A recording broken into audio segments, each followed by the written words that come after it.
자, 여러분, 오늘은 히브리서 강의 10번째 시간, 꼭 죽어야만 했을까? 라는 제목으로 오늘 여러분과 함께 말씀을 나누려고 합니다. 우리는 종종 어떤 일이 벌어지는 것, 또 어떤 사건의 결과를 보면서, 그리고 어떤 무슨 나랑 관계 있는 어떤 사람들의 일을 만나면서요, 꼭 그래야만 했을까? 라고 의문을 품는 경우가 대단히 많습니다. 그렇지 않습니까? 꼭 그래야만 했을까? 부부싸움을 하면서도 당신이 꼭 그래야만 했을까? 이런 거. 그죠? 물건을 사는 거 보면서도 꼭 그래야만 했을까? 또 직장을 때려치우는 걸 보면서도 꼭 그래야만 했을까? 이런 생각들을 많이 한다는 거예요. 근데 이런 것들은요, 우리가 왜 꼭 그래야만 했을까? 그러니까 모든 사람이 다 가지는 객관은 아닐지라도 내가 갖고 있는 생각과 내가 갖고 있는 경험이나 가치에 비교해 보았을 때 아무리 내가 상식적으로 생각을 해보아도 도무지 이해가 되지 않거나 납득이 되지 않는 상황을 만났을 때 우리는 이런 의문이 드는 것입니다. 그런데 이런 예들 중에 이런 예가 있어요. 평생 한 직장에서 묵묵하게 성실하게 일해온 분이 있단 말이에요. 근데 이 사람은 제법 능력도 인정받고 또 안정되게 그 회사를 안정시키고 있다라고 생각을 할 수 있는데, 회사가 갑자기 구조조정이라는 이유를 내세워서 능력으로 보나 나이로 보나 아무 문제가 없는 사람을 갑자기 잘라버립니다. 그럼 사람들은 이걸 보면서 옆에 있는 사람들이 위로하죠. 회사가 꼭 그래야만 했을까? 또 요즘 뉴스를 보면요, 평생 자녀를 위해서 희생하면서 살아온 부모가 있습니다. 근데 그 부모들을 자녀들이 대할 때 존중하면서 서로 사이좋게 지내면 좋잖아요. 그죠? 그런데 그 고생했던 부모를 외면하고 그냥 자기들만 막 이렇게 좋다고 이렇게 다니면서 부모를 막 천대하면서 이렇게 괄시하고 이렇게 할 때, 저놈들이 꼭 그래야만 할까? 이런 생각을 갖게 되는 것입니다. 자, 이런 일들은요, 허다하게 많이 있습니다. 그런데 우리가 예수님의 죽음을 볼 때에도 같은 질문을 가질 수 있다는, 같은 의문을 품을 수 있다는 것입니다. 아니, 예수님이 하나님이 하나님이시고 하나님 마음대로 다 할 수 있는데, 그렇지 않습니까? 하나님은 천지를 본인은 아니죠. 본신이죠. 그죠? 아니, 자기가 스스로 만드셨고, 질서도 스스로 만드셨고, 가치도 스스로 만드셨고, 다 이렇게 했단 말이에요. 그런데 꼭 예수님을 죽여야만 했을까? 그리고 우리 죄를 용서할 때도 우리는 그냥 용서할 때 이렇게 용서하잖아요. 잘못했다고 제가 잘못했어요 라고 얘기를 하면 뭐라고 얘기를 해요? 그래, 사람이니까 그럴 수도 있지. 그래, 내가 용서할게. 다음부터 안 그러면 되지 뭐. 이렇게 쉽게 용서가 되잖아요. 그죠? 그죠? 근데 그 말에 여기서 굉장히 중요한 한 단어가 끼어 있어요. 사람이니까 그럴 수 있지. 사람이니까 그럴 수 있지. 하나님이시기 때문에 꼭 그래야만 했던 거라, 그 말이에요. 그러니까 꼭 그래야만 했다라는 부분에 대한 의문을 오늘 가지고, 성경은 이 꼭 그래야만 했던 것에 대한 이유에 대해서 이야기를 하려고 하는 것입니다. 그런데요, 우리가 생각하는 상식을 깨는 또 한 가지가 있습니다. 꼭 그래야만 했을까의 부분이 꼭 죽이셔야만 했을까라는 부분에 대한 이유가 한 가지가 있지만, 또 다른 의문 한 가지는 뭐냐면요, 우리가 생각할 때 죽음은 절망이고 끝입니다. 그래서 이것보다 더 큰 슬픔이 이 세상에 존재하는 것들 중에서는 더 없을 것 같단 말이에요. 그런데 여러분, 우리가 쓰는 말들은 다 죽음을 절망이고 어둠이라고 사용하고 있는데, 그 죽음은 하나님의 뜻에서 볼 때, 또 성경이 표현할 때는 하나님의 깊고도 완전한 뜻 가운데 이루어진 일이고 반드시 필요했던 일이었으며, 그리고 그것은 하나님의 영광을 위한 것이었다, 이렇게 표현합니다. 그러니까 그럼 영광 그러면 뭐예요? 영화로운 빛이란 뜻이잖아요. 그죠? 그럼 어둠과는 정반대되는 개념으로 예수님의 죽으심이 있었다라고 성경은 기록하고 있다는 것입니다. 이게 놀라운 일입니다. 본문 히브리서 2장 9절은요, 이렇게 말하죠. 하나님의 은혜로 말미암아 모든 사람을 위하여 죽음을 맛보려 하심이라, 이렇게 표현해요. 그러니까 모든 사람이란 우리가 들어가요, 안 들어가요? 들어가죠. 우리를 포함한, 즉 나를 포함한 모든 사람들을 위해서 예수님이 죽으셨다라고 지금 얘기하고 있는데, 그래서 우리를 살리기 위해서 예수님은 죽으셔야만 했고, 그렇다면 왜 도대체 하나님은 그렇게 하셔야만 했는지에 대해서 오늘 말씀 속에서 표현하는 그것을 오늘 찾아보기로 하자, 이렇게 얘기하는 것입니다. 우리가 뻔히 다 아는 내용이긴 하지만요, 생각을 잘 해보셔야 됩니다. 그래서 마음속에서 이제 예수님의 죽음이, 또 우리의 죽음이 어떤 다른 의미로 다가올 수 있기를 예수 그리스도의 이름으로 축복합니다. 자, 오늘 첫 번째 성경의 해석 말씀은요, 하나님의 영광으로 가기 위한 죽음이다, 이런 표현을 써요. 자, 첫 번째 제목은 뭐라고요? 하나님의 영광으로 가기 위한 죽음이다. 죽음은 하나님의 영광으로 가기 위해서 꼭 필요했다, 이런 표현이에요. 자, 오늘 본문 히브리서 2장 9절은요, 주님의 십자가 사건을 절망과 어둠이 아니라 영광과 존귀로 관을 쓰신 것이라고 말합니다. 그러니까 큰 상을 받은 것과 같다, 이런 표현을 쓰는 거예요. 큰 상을 받은 것과 같다. 자, 이런 표현입니다. 죽음의 고난을 받으심으로 말미암아 영광과 존귀로 관을 쓰신 예수를 보니, 이런 표현을 써요. 영광과 존귀로 관 쓰신 예수님이다. 근데 그 앞쪽에 뭐라고 돼 있어요? 죽음의 고난을 받은 것으로 말미암아, 다시 말해서 그것이 원인이 되어서 영광과 존귀로 관을 쓰셨다라는 결과를 만들어냈다는 거예요. 이것은요, 천사보다 낮아진 사람, 또 영광과 존귀로 관을 쓰신 예수님을 명확히 대조하는 구조 속에 나타납니다. 다시 말하면 보세요, 천사가 여기 있어요. 근데 천사보다 어떻다고요? 낮아진 사람, 그 다음에 잠시 천사보다 낮아졌다, 그 다음에 영광과 존귀로 관을 쓰신 예수님, 이 두 가지를 비교하고 있다는 것입니다. 사람은 모든 것을 다스릴 자로, 창세기를 읽어보면 알아요. 모든 것을 다스릴 자로 지음을 받았으나 죄를 지음으로 인해서 그 자격을 박탈당합니다. 그래서 사람은 하나님과 영원한 화평 속에서 행복하게 살아야 되는데, 원래 우리가 있어야 될 위치가 이런 절망이나 이런 고생이나 또 이런 분노 속에서, 또 이런 어둠과 이런 힘든 고통 속에서 살아야 되는 게 원래 우리의 위치가 아니었다고 얘기합니다. 우리는 행복하게 살아야 되고 하나님과 함께 화평하게 살아야 되고 누구보다도 즐거움을 누리고 살아야 되는 존재로 만들어졌음에도 불구하고 우리는 그것을 지키는데 실패했다고 얘기합니다. 성경은 그 사실을 창세기 초반에 기록하고 있습니다. 우리는 실패했다. 그러면 어떻게 할 거나? 그럼 이것을 영원히 그 실패를 끌고 가게 할 것이냐? 아니다, 이 말이에요. 아니다. 그럼 어떻게 해요? 그것을 끝마쳐야 되는 때가 있어야 된다라고 얘기하는 거죠. 그게 뭐냐면 육신의 사람을 어떻게 한다? 죽음을 통해서 기회를 주고 하나님의 나라로 다시 들어갈 수 있는 기회를 허락하는 것을 바로 뭐라고 얘기하냐면 죽음을 통과하는 것이라고 이야기를 하고 있습니다.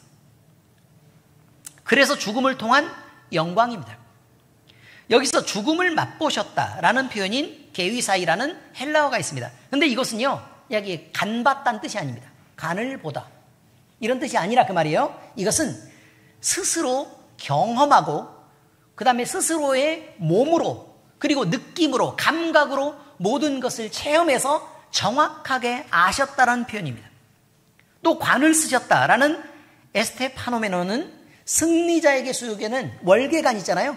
금메달 같은 거예요. 금메달. 승리자에게 쓰는 월계관을 뜻하는 것입니다. 이것은 예수님이 죽음을 맛보셨다라고 얘기하는 이것은 바로 뭐라고요?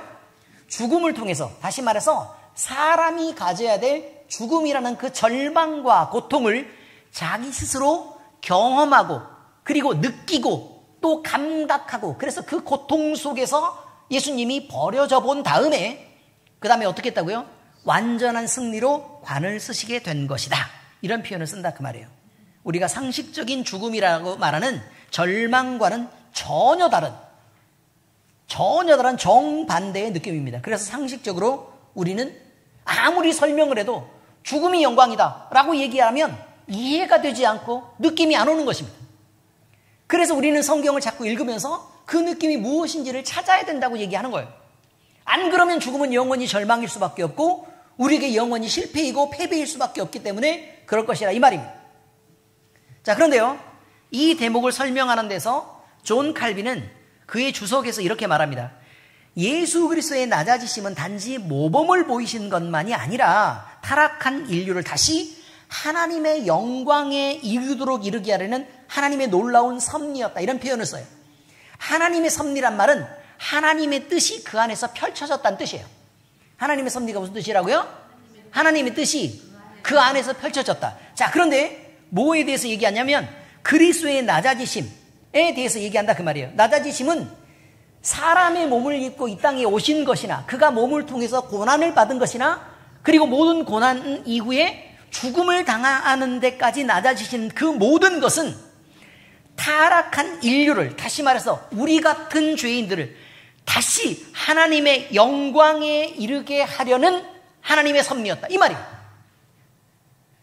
우리는 영원히 죽을 수밖에 없고 우리는 영원히 실패할 수밖에 없고 우리는 영원한 절망을 맛볼 수밖에 없지만 예수님이 그 일을 당하심으로 인해서 우리는 오히려 하나님을 회복하게 되고 하나님 가까이 나아가게 되고 하나님의 영광 속에 우리가 같이 거하는 그런 변화된 신분, 변화된 자격, 변화된 상황을 만나게 됐다라고 지금 얘기하고 있는 것입니다. 또 박형용 박사님은요, 그의 조직신학에서 그리스도의 십자가는 하나님의 공의와 사랑이 동시적으로 나타난 사건이며 죽음은 그리스도의 높아지심의 출발점이라고 설명합니다. 다시 말하면 이런 표현이죠. 그 앞쪽의 설명은 이거예요. 그리스도의 십자가는 하나님의 공의와 사랑이 동시적으로 나타난 사건이다. 다시 말하면 이런 거죠. 하나님은 사람이니까 그럴 수 있지 라는 개념이 아니라 하나님은 언제나 의로우신 분이고 언제나 정의가 있으신 분이에요. 그래서요, 죄를 범한 사람을 죄를 범했지만 그냥 없는 걸로 하고 용서해 주자라고 스스로 할 수 있는 권리가 있지만 그렇게 안 하시는 분이라 그 말이에요. 하나님은 속성상 죄가 있으면 벌을 받아야 하고, 그러면 우리가 하나님 보시기에 예쁘게 살고 또 하나님 보시기에 칭찬받게 살면 뭘 받아야 돼요? 칭찬과 복을 받아야 돼요. 너무 당연한 거예요. 이게 하나님의 공이란 말이에요. 자, 여러분, 이거를 우리가 상상하기 어려워요. 죄가 있는데 벌을 안 받고 피해 다니는 거, 이거 우리가 상상하기 어려운 거라 그 말이에요. 그래서 죄를 짓고 어둠 속에서 숨어 들어가고 피해서 막 지하 막 16층까지 막 내려가가지고 이렇게 숨어 있으면 벌 안 받겠죠. 그 벌을 피할 방법이 뭐가 있냐라고 묻는 거예요. 죄를 짓고 벌을 피할 방법이 있을까? 절대 없다고 얘기하는 거예요. 어느 누구도 상상하면 이 일은 절대로 가능한 일이 아닙니다. 반대로 설명할까요? 반대 설명은 이거예요. 우리가 하나님 보시기에 예쁘고 하나님 보시기에 착하고 하나님 보시기에 사랑받을 만한 그런 일들을 하면서 살아갈 때 하나님이 주시는 축복을 피할 방법은 있어요? 어디에 숨으면 그 축복을 피할 방법이 있냐 그 말이에요. 그럼 반대로 설명하면 이거예요. 왜 우리가 이런 놀라운 축복들을 마음대로 누리며 살지 못할까? 피할 방법이 없는 것을 안 했기 때문에 그런 거예요. 이게 하나님의 공의란 말이에요. 그런데 이렇게 설명을 한다는 거예요. 그리스도의 십자가는 하나님의 공의가 펼쳐진 거다. 그러니까 죄가 있으면 반드시 벌을 받아야만 한다는 거예요. 그럼 죄로 인해서 사람은 죽을 수밖에 없는 존재가 됐다는 거예요. 그런데 공의만 표현된 게 아니고 사랑이 표현됐대요. 내가 너에게 그 무거운 짐을 다 지게 하기에는 너무 가슴이 아프니, 그러기에는 내가 너를 너무 사랑하니 내가 너로 죽게 하기는 힘들다. 그러니 예수님을 대신 보내서 그를 대신 죽게 한 거예요. 그래서 그 사랑이 나타난 거라고 표현하고 있는 것입니다. 그리스도의 십자가는 하나님의 진노를 우리에게 쏟아붓지 않고 그 진노를 당신의 사랑이신 예수 그리스도에게 쏟아붓는 걸 말해요. 우리가 잘못했지만 우리에게 그 벌을 받게 안 하시고 그 저주를 예수님에게 받게 하신 걸 말해요. 예수님은 그걸 받아내셨다고 얘기해요. 그리고 그렇게 고난당하고 고통당하셨다고 말합니다. 그런데 하나님의 공의는 그럼 그런 죄가 없으면서도 그런 고난을 당하신 예수님은 그냥 내비두는 게 맞는가? 그럼 공의로워요? 아니에요? 아니죠.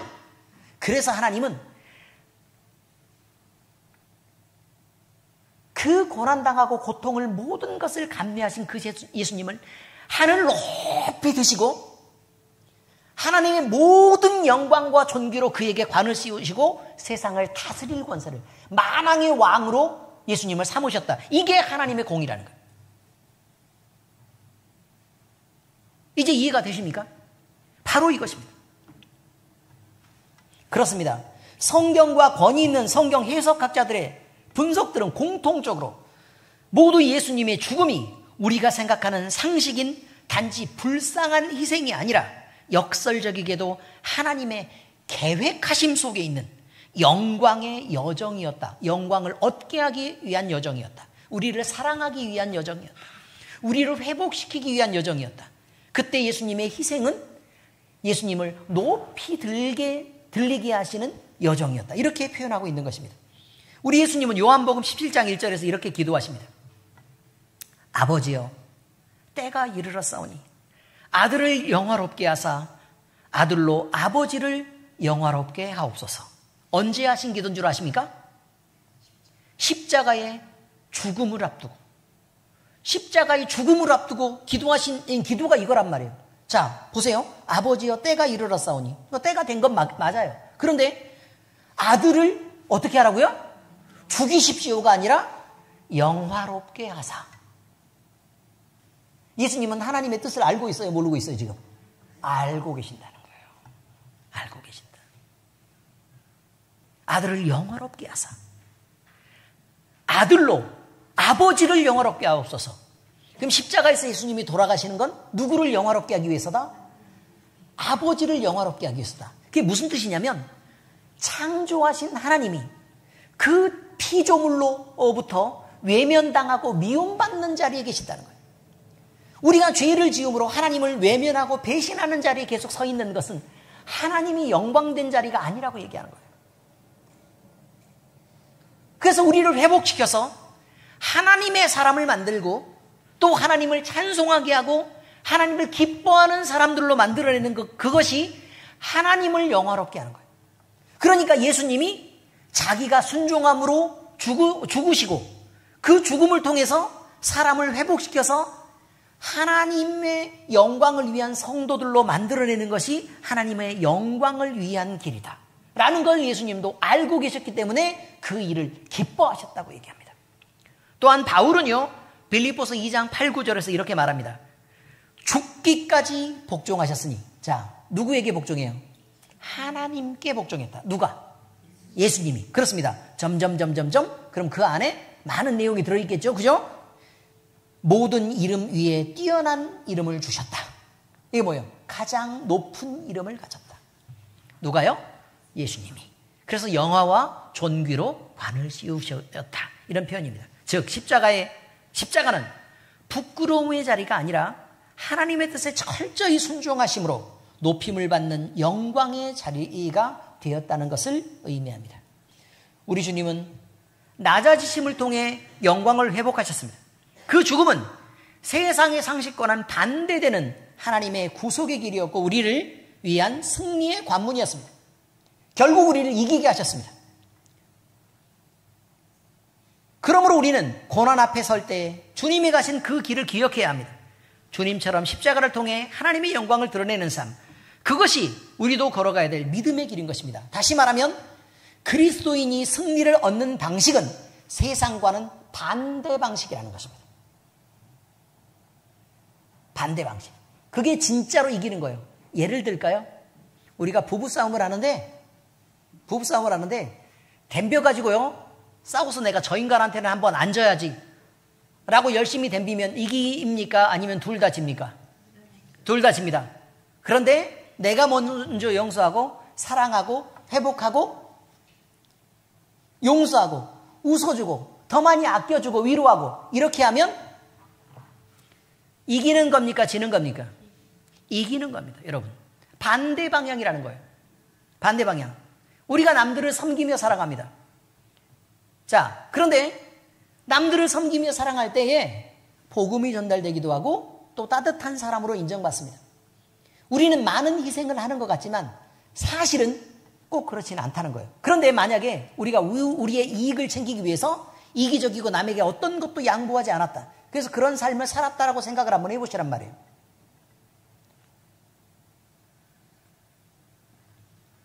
그럼 모든 사람이 그 사람을 미워하고 싫어하고 왕따를 시킬 것입니다. 거리를 두려고 할 것입니다. 왜? 그 사람 옆에 가면 내가 낮아져야 되고 또 내가 함부로 하는 그런 말을 들어줘야 되고 그 사람이 갑질하는 걸 내가 의리돼서 다 당해야 되는데 그럼 뭐하러 옆에 가겠습니까? 옆에 안 있으면 되지. 누가 갑질하시면 그 사람을 위해서라도 거리를 두시기 바랍니다. 네, 그건 또 아멘을 잘해요. 또 이해하고 용서하라니까.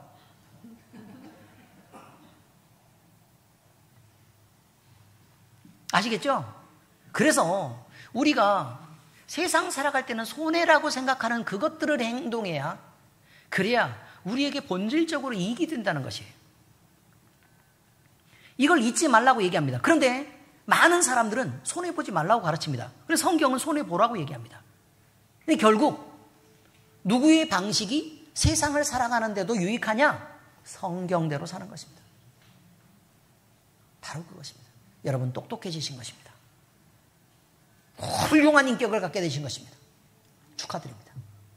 자, 두 번째 이야기입니다. 죽어야만 살리는 비밀. 자, 두 번째 제목은 뭐라고요? 죽어야만 살리는 비밀입니다. 자, 히브리서 본문 2장 9절은 하나님의 은혜로 말미암아 모든 사람을 위하여 죽음을 맛보려 하심이라. 그럼 결국은 모든 사람을 위하여 죽으셔야만 했다는 것이죠. 결국 이것은 주님이 십자가에 담긴 달리시게 된 그 안에 담긴 놀라운 구속의 비밀을 말하고 있습니다. 주님은 단지 고난만 당하신 것이 아니라 하나님의 은혜로 모든 사람을 위한 죽음을 체험하고 받아들이셨다는 것입니다. 여기 모든 사람을 위하여라는 표현은 대신하여 또는 대표하여라는 뉘앙스를 갖고 있습니다. 위하여라는 표현이요, 대신해서 대표하여. 다시 말하면 우리가 죽어야 되는데 그가 대신하여 죽었다. 그 다음에 모든 사람이 죽어야 되는데 그 대표로 예수님이 돌아가셨다. 이런 표현입니다. 즉 주님의 죽음은 상징이나 도덕적인 본보기를 보여주시는 것이 아니라 실질적인 영향력이 있고 구속력이 있는 계속적이며 대표적인 죽음, 곧 죄인인 우리를 대신해서 모든 죄값을 짊어지고 죽으신 살리심을 위한 죽음이었다라는 표현입니다. 다시 말하면 어떤 사람이 죄를 지었단 말이에요. 죄를 지었어요. 그런데 옛날 막 조선시대에 가보면 대신 매맞아주는 직업이 있어요. 응? 태형 열대 이렇게 얘기한단 말이에요. 응? 태형 열대, 열대를 맞아라. 그럼 돈을 주고 누굴 사요? 매맞는 사람을 사요. 그 일을 누가 했다고? 흥부가 했다고. 그 일을 흥부가 했어요, 안 했어요? 그 사람 잘 모르나 보죠? 옛날 사람이니까 기억하지 않아도 괜찮습니다. 흥부와 놀부에서 흥부가 대신 매맞으러 다녔다. 그런 얘기가 있습니다. 뭐 무슨 박 쪼개가지고 돈 얻는 거나 기억하지 무슨 매맞는 걸 기억하겠어요? 어디 제비 없나 찾아보고 있는데 요즘 제비가 드물어요. 자, 여러분 바로 그렇습니다. 흥부가요, 끼니를 자식들은 줄줄이 있는데 자식을 먹일 수 없어가지고 그 몇 푼을 받고 대신 매를 맞습니다. 그죠? 그럼 대신 매를 맞으면 그럼 돈 준 사람은 매 맞아요, 안 맞아요? 안 맞아요. 근데 네가 쥐었으니까 저 사람 돈 준 거 소용없어. 대신 매 맞아. 매 맞는 거 안 돼. 라고 얘기하지 않고 대신 매 맞는 제도가 있었다고 얘기하는 것입니다. 예수님의 죽으심도 마찬가지라고 얘기하는 거예요. 우리를 위해서 대신 죽으셨다라는 표현입니다. 청교도 신학자인 존 오웬, 이 사람은 그에 져서 그리스도의 죽음의 효력에 대하여 라는 책에서 예수 그리스도의 죽음은 선택받은 자를 위하여. 누구요? 그렇죠. 모든 사람이 아니라는 거라고 얘기하는 거예요. 예수님은 모든 사람을 위해서 돌아가신 것은 맞지만 존 오웬이 해석해 볼 때는 그리스도의 죽음은 선택받은 자를 위하여 단 한 번 영원한 효력을 가지고 이루어진 구속의 행위이다. 그러므로 그 누구도 다시 죽을 필요가 없다라고 말합니다. 다시 죽을 필요가 없다. 자, 이게 어떤 의미냐면 예수님이 돌아가셨어요. 근데 한 번 돌아가셨는데 우리가 지금 지은 죄나 과거에 지은 죄나 아니면 미래에 지을 어떤 죄라도 모두 다 용서함을 받는 효력이 있다라는 거예요. 그리고 나뿐만 아니라 너도 모두 다 용서받을 효력이 있는데, 단 여기서 오웬이 표현할 때 선택받은 자를 위하여 라는 표현은 뭐냐면 그를 믿고 의지하는 자들에게만 미치는 영향이란 뜻입니다. 그를 믿고 의지하는 자들에게만 미치는 영향. 예수님을 안 믿는 자들을 위해서도 죽으셨냐? 그렇게 죽으셨지만 그들이 그 은혜를 거부했다라고 얘기합니다. 그러면 효력이 없다 이거죠. 성경은 이 진리를 여러 곳에서 확증하고 있습니다. 이사야의 증언이 그렇습니다. 이사야서 53장 6절 같이 읽습니다. 시작. 우리는 다 양 같아서 그릇 행하여 각기 제 길로 갔거늘 여호와께서는 우리 모두의 죄악을 그에게 담당시키셨도다 라고 표현합니다. 자, 그런데 여기서 표현한 건 이거예요. 각기 자기의 길로 갔다. 여러분 자기의 길로 갑니까? 안 갑니까? 자기의 길로 가죠? 그런데 그 앞에 뭐라고 되어 있냐면 각기 제 길로 가는 것은 그릇 행하는 길이다. 이런 말이에요. 그릇 행하는 길이다. 그런데 왜 그릇 행하느냐? 앞쪽을 보니까 다 양 같아서. 다시 말하면 시력이 어둡고 판단이 없고 그 다음에 눈이 잘 보이지 않고 뭐 고집스럽고 뭐 이런 양의 특징이 있습니다. 스스로 뭘 할 수 없습니다. 스스로를 지킬 수도 없습니다. 벼랑 끝에까지 가도요. 벼랑 끝에까지 갈 때까지 벼랑이 잘 보이지 않습니다. 양들이. 근데 양들은 서로 만나가지고요. 몸을 비비는 습관이 있습니다. 그래가지고 벼랑 끝에 이렇게 가서 막 나 떨어진다. 나 떨어진다. 라고 얘기를 하는데 저기서는 막 비비고 밀고 그러니까 나 떨어진다고. 근데 결국 어떻게 돼요? 밀어서 떨어진다 그 말이에요. 이거 다 양 같아서. 그러니까 나만 위험 가까이 가는 게 아니라 남들이 위험한 곳으로 내가 밀어넣는 경향도 있다는 것을 지금 얘기하고 있습니다. 다 양 같아서. 누가요? 남들이 아니고 우리가. 자, 이렇게 표현되어 있어요. 자, 그러면 이제 글씨를 다시 읽어보면 이런 표현입니다. 우리는 다 양 같아서 그릇 행하여 각기 제 길로 갔다. 이런 표현입니다. 그리고 그러나 여호와께서는 우리 모두의 죄악을 그에게 담당시켰다. 이런 표현을 이사야서가 기록하고 있다는 거예요. 자, 바울의 증언은 또 이렇습니다. 로마서 5장 8절입니다. 시작. 우리가 아직 죄인 되었을 때에 그리스도께서 우리를 위하여 죽으심으로 하나님께서 우리에 대한 자기의 사랑을 확증하셨느니라. 내가 너를 사랑한다를 뭘로 보여주셨느냐? 바로 이 이야기에 대한 것입니다. 자, 여러분, 회개하고 돌이킨 사람을 용서하는 거 할 수 있죠. 괜찮습니다. 그런데 하나님이 예수 그리스도를 우리에게 보낸 시점과 우리를 용서한 시점은 언제냐면 우리가 아직 죄인이었을 때랍니다. 우리가 아직 죄인이었을 때. 예를 들어 정영임 성도가 지금 예배를 드리고 있단 말이에요. 그러면 자, 교회에 나와가지고 지금 예배를 드리고 있는데 이 회복을 언제 주시기로 하나님이 작정하셨을까? 그럼 나와서 예배를 드리고 있을 때 하나님이 작정하셨을까? 아니라는 거예요. 그가 하나님을 모르고 또 하나님에 대해서 생각도 안 하고 있을 그때에 하나님은 내 딸을 불러서 여기서 예배하는 거룩한 자로 만들어야지, 이렇게 회복시켜줘야지 라고 계획하시고 이 자리에 불러내셨다고 얘기합니다. 그러니 우리의 용서는, 우리가 받은 용서는 우리가 회개하기 이전이고 우리가 돌이키기 이전이고 우리가 악할 때, 우리가 못났을 때, 모질었을 때, 그때에 우리가 이미 용서가 작정되었다 그 말입니다. 하나님이 그러기로 작정하셨고 예수님을 우리에게 보내서 그를 죽이셨다. 지금 이렇게 표현하고 있는 것입니다. 그러면 이 말을 들은 우리는 그럼 어떻게 할까? 라는 생각을 또 해야 되죠. 우리는 어떻게 할까? 주님이 우리를 용서하셨으니까 우리도 주님 용서해 드릴게요. 이러면 아무 소용이 없습니다. 주님은 우리에게 굳이 용서받을 필요가 없습니다. 우리 승현이가 아무리 착해도 뭐 지가 예수님을 용서할 필요가 있는 게 아닙니다.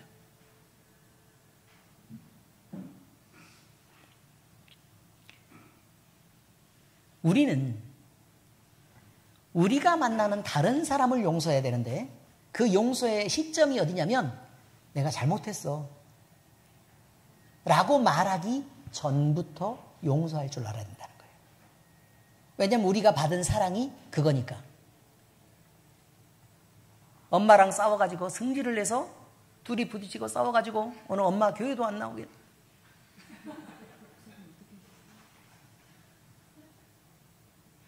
오늘 설교를 들었으면 그렇게 안 했을 텐데. 그렇지 않습니까? 설교를 듣기 전이기 때문에 이해를 충분히 합니다. 그러니까 다음부터는 그런 일이 없을 줄로 제가 믿고 감사를 드립니다. 네, 그렇습니다. 우리 주님의 죽음은 사랑의 표현입니다. 그런데 동시에 하나님의 공의를 만족시키기 위한 피의 제사로 드려진 것입니다. 죄는 반드시 심판을 받아야 된다는 하나님의 공의를 만족시키면서도 그 죽음의 형벌을 우리가 지도록 내버려 두지 않으시고 우리 주님이 대신 죽어주신 것이라는 것입니다. 예수님이 죽으셨기에 우리가 살아서 영생을 얻게 되었습니다. 그리고 우리가 사랑하는 사람들이 하나님의 나라를 소망하고 살아가게 되었습니다. 중요한 일입니다. 때로는 먼저 하나님 나라를 가는 사람도 있고 또 나중에 우리 뒤에 따라오는 사람도 있을 것입니다. 그런데요, 우리가 사랑하는 사람들을 우리는 하나님의 나라에서 함께 만나게 됩니다. 그리고 그냥 만나는 것뿐만 아니라 거기서 만나면 다시는 눈물도 헤어짐도 고통도 없는 그곳에서 영원히 함께 삽니다. 그러니 지금부터 미리 연습하셔야 됩니다. 뭘 연습해야 되냐면 영원히 살 때 어떻게 하면 서로 잘 살 것인가를 연습해야 된다 그 말이에요. 자, 옆에를 돌아보세요. 얼른. 이분하고 얼만큼 보고 살아야 된다고요? 영원히 보고 살아야 돼요. 웬만하면 부딪히지 않으시는 게 좋아요. 아시겠죠? 웬만하면 부딪히지 않는 게 좋다 그 말이에요. 제가요, 학생들을 가르칠 때 애들이 막 마음의 충격을 막 받아가지고 서로 대화를 하다가 충격을 받아가지고 저한테 옵니다. 그래서 상담을 해요. 응? 선생님, 누구누구가 나랑 이렇게 막 싸우게 됐는데 진짜 너무 기분이 나빠가지고 죽을 것 같아요. 그럼 너무 화가 나는데 제가 어떻게 해야 될까요? 라고 물어봐요. 그럼 제가 첫 번째로 하는 질문이 있다니까요. 너 걔랑 평생 동안 보고 살 거야? 아니면 이번 만나면 다음에는 연락 안 하고 안 볼 거야? 그렇게. 뭐 이번 만나면 안 보겠죠. 그러면 없는 일처럼 그냥 지나가도 돼. 그렇지 않습니까? 뭐 걔가 나한테 무슨 말을 했든 무슨 의미가 있어요. 왜? 영원히 그럴 것도 아니고 내가 지금 또 따져가지고 싸워가지고 사과를 받는다는 게 또 무슨 의미가 있어요. 영원히 같이 할 것도 아닌데. 그런데 우리 사이는 다릅니다. 또 옆 사람을 보시기 바랍니다. 바로 이 사람은 영원히 같이 봅니다. 그러면 웬만하면 성질 건드리지 말아야 되고 웬만하면 험한 말 하지 말아야 되고 웬만하면 빨리 사과하고 빨리 회복해야 됩니다. 이게 중요합니다. 왜? 영원히 같이 볼 사람이니까. 평생 볼 사람이 아니라 영원이라고요. 여러분, 만약에 용서하지 않은 사람들이 천국에 잔뜩 몰려 있어 봐요. 아이고, 지옥입니다. 그래서 웬만하면 저도 여러분을 용서하려고 그렇게 마음을 먹고 있어요. 감사합니다. 예수님이 죽으셨기 때문에 우리가 살아서 영생을 얻습니다. 주님의 죽음은 우리의 생명을 살리기 위한 대가였고 우리가 다시 하나님께로 나아갈 수 있는 유일한, 그가 없으면 나갈 수 없는 그 길이 하나님께로 가는 그 길입니다. 그래서 십자가를 바라보면 죽음 속에서 생명을 피워내신 사랑의 주님이 보이는 것입니다. 오늘 주님은 우리에게 말씀하십니다. 내가 너를 위해서 죽었다. 그러니 너는 어떻게 살아야 될까? 오늘 내 이름으로 살아야 되지 않겠니? 라고 말합니다. 자, 이제 말씀 적용입니다. 죽음을 넘은 생명을 누리는 우리입니다. 자, 같이 읽습니다. 시작. 죽음을 넘은 생명을 누리는 우리. 죽음을 넘어서는 생명이라 그 말이에요. 예수님은 죽으심이 끝이 아닙니다. 결국 죽으심으로 수많은 것들을 시작하고 계신다고 말합니다. 그래서 주님은 죽어버렸다, 이렇게 성경이 표현하지 않아요. 성경은 뭐라고 표현하냐면 죽음을 맛보셨다. 단지 간 한 번 보고 지나가는 정도에 해당하는 것이 뭐다? 죽음이다, 이런 말이에요. 그런데 죽은 사람은 간단해요. 남겨진 사람들이 죽음을 해석하는 것들이 분분하다는 거예요. 그냥 남겨진 사람들이 감당해야 될 삶의 무게가 있고, 남겨진 사람들이 감당해야 될 어려움들이 있고, 남겨진 사람들이 당해야 될 고통이 있다는 것입니다. 왜냐하면 우리는 여전히 죄의 세상에 살고 있고, 그리고 이 세상은 하나님과 반대의 길을 가고 있기 때문에 그렇습니다. 그러나 우리 주님은 죽음을 맛보셨습니다. 그 끝에 남은 것은 죽음이 아니라 죽음을 스쳐 지나간 영광과 존귀였습니다. 이 예수님을 주와 그리스도로 믿는 우리도 이제 주님의 죽으심을 통해 죽음을 넘어서 죽음은 스쳐 지나가는 것이고 생명을 누리는 자들이 된 것입니다. 요한복음 11장 25절에서 주님을 말씀하십니다. 시작. 나는 부활이요 생명이니 나를 믿는 자는 죽어도 살겠고, 결국 죽음이 끝이 아니라는 것입니다. 이 말씀은 미래의 부활에 대한 약속일 뿐 아니라 지금 이 땅에서부터 누리는 생명의 삶을 의미합니다. 그래서 마지막으로 다 끝난다라는 것으로 종결되지 않는다는 것을 얘기하고 있습니다. 그러니 우리는 그 뒤의 것도 대비하면서 살아야 되는 것입니다. 우리는 더 이상 죄와 사망의 종이 아닙니다. 왜? 그것이 끝인 줄 알았을 때는 그의 종으로 살 수밖에 없죠. 그의 절대 권력 아래, 죽음이라는 절대 권력 아래 복종할 수밖에 없을 것입니다. 그리고 죽음을 마지막으로 놓고 죽음 앞에서 우리는 살아야 될 것이, 어떻게 살아야 될 것인가를 결정해야 되는 단계입니다. 그런데 문제는 그 죽음이 끝이 아니라는 걸 이제 확인하게 됐습니다. 그럼 이제 죽음은 별 의미가 없습니다. 그저 스쳐 지나가는 것입니다. 여행해 보셨습니까? 제일 좋은 장소가 어디였어요?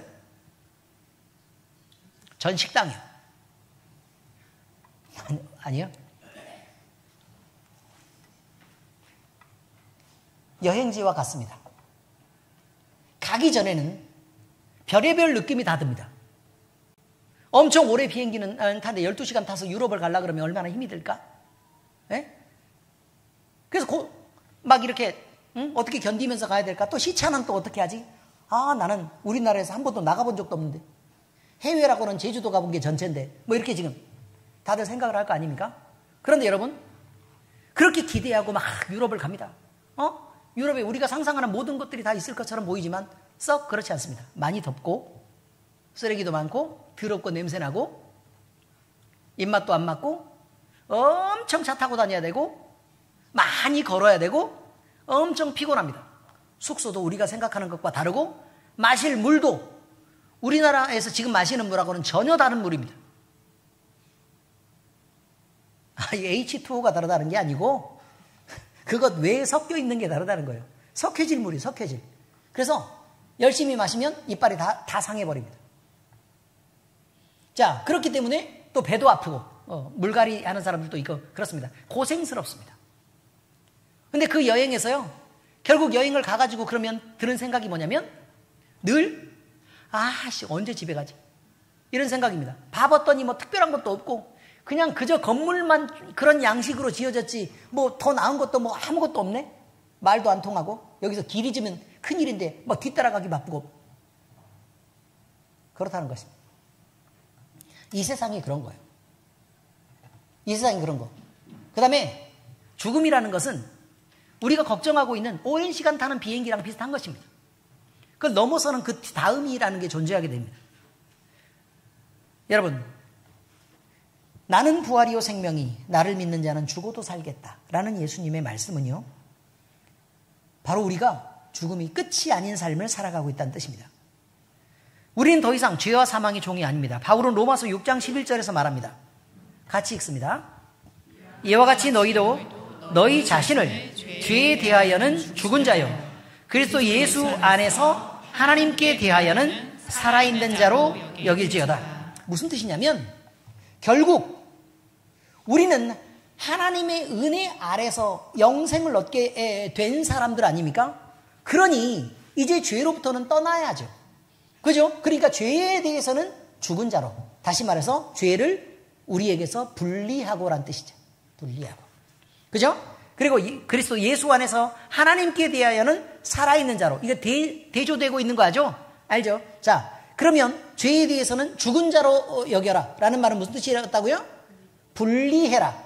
그럼 반대로 대조해서 살아있는 자로 여길지어다 라고 얘기하니까 하나님 안에서 살아있으라 그 말이에요? 하나님과는 붙어있으란 얘기예요.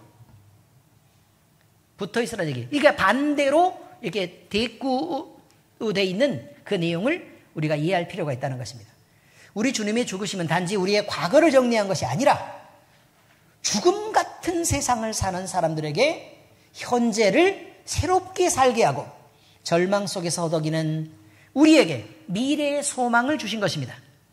이제 우리는 죽음을 넘은 자로 살아야 합니다. 죽음은 두려움이 아닌 생명의 확신으로, 죄의 유혹이 아닌 주님의 뜻을 따라 살아가는 새로운 존재로, 하나님과 연합한 존재로 그 생명을 받은 자답게 우리는 매일의 삶에서 주님의 죽으심과 부활을 기억하면서 살아야 되는 것입니다.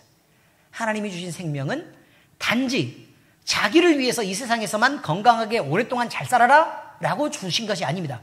너 이 땅에서 복을 누리고 건강하게 잘 살아야 돼? 많은 사람들이 교회에 나오는 이유는 그것이겠지만 하나님은 그렇지 않다는 것입니다.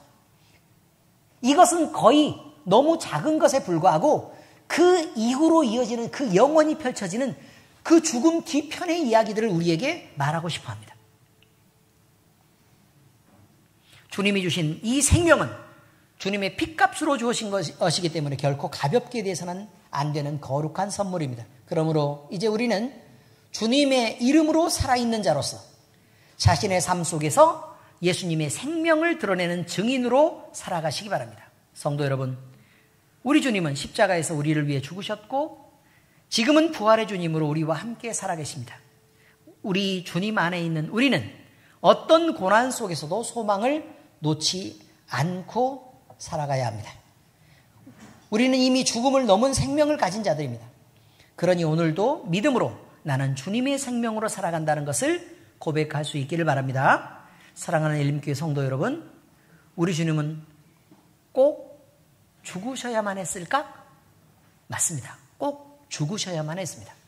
그 죽음은 하나님의 영광을 위한 길이었고 우리를 살리는 대속의 희생이었으며 이제는 죽음을 넘어 생명을 누리게 하신 부활의 시작이 되었고 우리와 하나님의 영광되는 그 일이었습니다. 그렇기 때문에 예수님은 반드시 죽으셔야만 했습니다. 우리는 그 죽음을 통해 살아났고 그 생명을 누리며 오늘 또 하나님 앞에 서 있습니다. 그러니 이제는 우리도 그 은혜에 합당한 삶을 살아내야 합니다. 십자가를 부끄러워하지 않는 당당한 삶, 주님의 이름으로 불려지며 그리스도의 죽음과 생명을 증거하는 증인의 삶을 오늘 내가 살아내야 된다는 것입니다. 이제 우리 모두 결단하시기 바랍니다. 주님이 나를 위해 죽으셨으니 이제 나는 주님의 생명으로 살아가겠습니다. 이렇게 결단하시기 바랍니다. 기도하겠습니다. 하나님 아버지, 우리는 세상에서 끊임없이 의문을 품습니다. 그 중에 한 가지는 꼭 그래야만 했을까입니다.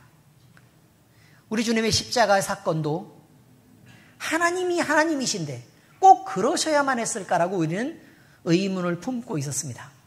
그런데 오늘 말씀을 듣고 또 하나님의 공의와 사랑을 대하다 보니 주님은 반드시 죽으셔야만 했고 그리고 그 주님의 죽으심이 하나님의 또 우리 예수님의 절절한 사랑의 결과였으므로 우리가 그 사랑을 받아들이고 우리 마음속에 수용함으로 인해 그리스도인이 되어서 하나님과 함께 연합하여 사는 귀한 신분으로 살아갈 수 있는 자로 다시 회복되게 되었습니다. 아버지 하나님, 이것을 믿으며 감사를 드립니다. 이제 우리의 남은 삶을 우리 주님의 영광을 위해서 살게 하시고 주님을 위해서 헌신하는 삶을 살아갈 수 있도록 주여 인도하여 주시옵소서. 많은 사람들이 예수님을 믿고도 이 세상 사람들과 별반 다르지 않게 살아가지만 우리는 반드시 다른 삶을 살아서 하나님의 영광되게 하시옵소서. 살아계신 우리 주 예수 그리스도의 이름으로 감사하며 기도합니다. 아멘.